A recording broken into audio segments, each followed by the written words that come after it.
ఎందుకంటే డైరెక్ట్ గా piece talks మధ్యలో ఎప్పుడు డిస్కషన్ అయినా కానీ మధ్యలో ఎవరు లేరు, యుఎస్ వాళ్ళు ఇప్పుడు ఉండబోతున్నారు కాబట్టి. ఇంకా ఈ యుఎస్ ఎన్వై విట్కాఫ్ ఉన్నాడు కదా, ఈయన ట్రంప్ కి ఇంకా బ్యాకింగ్ చెప్తా ఉన్నాడు, ట్రంప్ ని పొగుడుతా ఉన్నాడు. ఇప్పటిదాకా ఎవరు ఇంతలా చేయలేదు, ట్రంప్ వచ్చిన తర్వాత చేయనున్నాడు. ఈ 8 నెలల్లో చాలా కష్టపడ్డాడు, చాలా నారో డౌన్ చేశాడు ఈ పీస్ టాక్స్ సంబంధించి. గోయింగ్ ఫార్వర్డ్ ఇంకా నారో డౌన్ అయిపోయి టోటల్ గా పీస్ నెలకొల్పాలని ప్లాన్ చేస్తున్నాడు, ప్రయత్నిస్తున్నాడు ట్రంప్ అని చెప్పి ట్రంప్ ని పొగుడుతున్నాడు.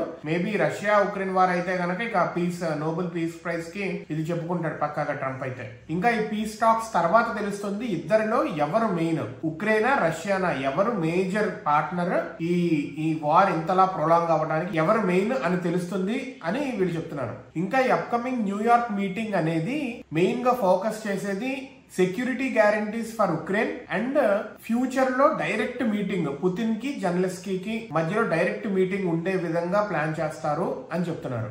అదే విధంగా యూరోపియన్ అలీస్ అందరూ ఏమంటున్నారంటే ఉక్రెయిన్ లో పీస్ ట్రూప్స్ ని పీస్ కీపర్స్ గా ఉండేటట్టు వీళ్ళు మిలిటరీని డిప్లాయ్ చేస్తాను అంటున్నారు.